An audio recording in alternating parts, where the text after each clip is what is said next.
The Zephyrian High Council had made their calculations with cold precision. Earth possessed 47% of the galaxy's rare minerals, 23% of its fresh water, and atmospheric conditions perfect for their respiratory needs. The indigenous species, these humans, appeared primitive, barely capable of interstellar travel. Their weapons were crude projectiles and basic energy beams. Their military tactics seemed limited to ground-based conflicts on a single world. It should have been simple. Admiral Kekstar reviewed the invasion fleet one final time as they approached the blue-green world. 3,000 warships, each capable of glassing continents. Orbital bombardment platforms that could crack tectonic plates. Ground forces numbering in the millions, equipped with plasma weaponry and personal shields that could deflect any kinetic attack these humans might muster. "Begin the preliminary bombardment," Kekstar commanded. "Target their major population centers first. Standard doctrine. Break their will to fight, then harvest the resources."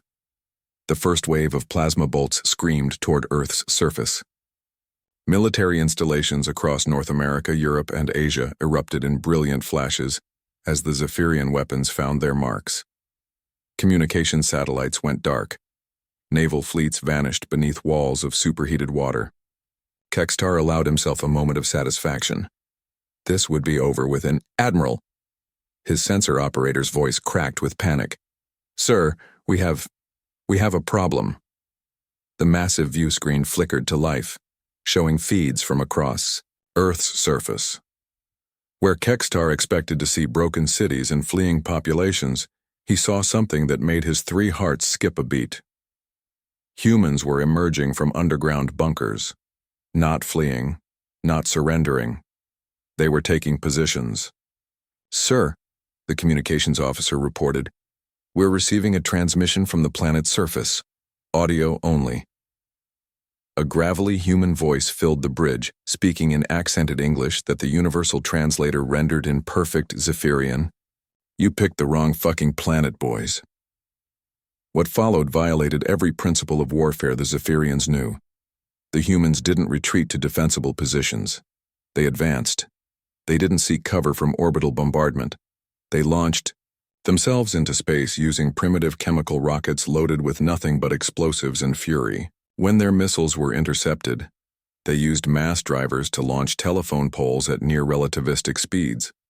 When those were stopped, they began flinging garbage, debris, and in one memorable case documented by traumatized Zephyrian gunners, an entire decommissioned aircraft carrier accelerated to 12% light speed. "How are they even doing this?" Kekstar demanded as another of his frigates was bisected by what appeared to be a weaponized subway train. "Sir, intelligence indicates they've been preparing for this scenario for decades. They call it Alien Invasion Protocol. They've been eager for this opportunity." On the ground, things were even worse. Zephyrian drop troops, trained for combat against civilized species that followed conventional military doctrine, found themselves facing humans who treated warfare like an art form of creative violence. Private Zeklon had been one of the first to land in what humans called Texas. His squad of 12 had expected light resistance from the agricultural population. Instead, they found themselves pinned down by an elderly human female, operating what appeared to be an artillery piece welded to a farm vehicle.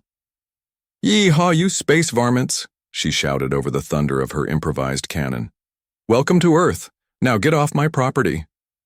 The squad's plasma rifles, designed to penetrate military-grade armor, proved useless against her contraption, which seemed to be constructed entirely from spare tractor parts and spite.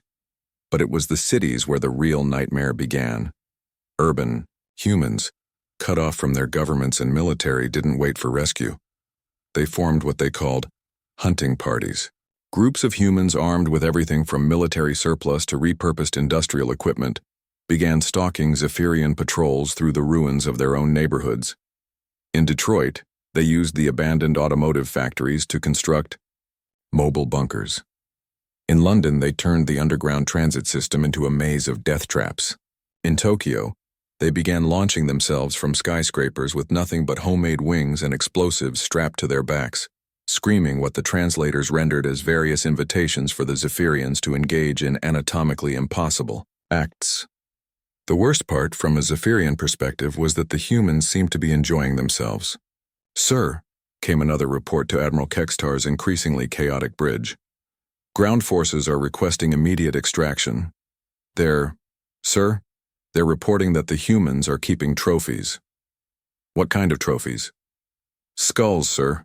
Human soldiers are collecting Zephyrian skulls. They're making art with them." Kextar's main eye stalks twitched involuntarily. "Art? Yes, sir. According to intercepted transmissions, they're calling them alien skull gardens and posting images on their primitive information networks. It appears to be some form of morale-boosting competition." The final straw came when the humans began boarding Zephyrian vessels. Not with sophisticated cutting tools or military precision, but with welding torches, sledgehammers, and what appeared to be recreational climbing equipment.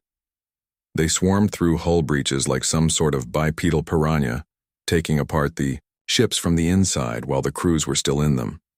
Ship-to-ship combat became impossible when humans began simply ramming Zephyrian vessels with their own craft, often while broadcasting what their cultural databases indicated were war songs to musical compositions with titles like Born to be Wild and Highway to Hell. 3 weeks into what should have been a simple resource extraction, Admiral Kextar made the most difficult decision of his military career.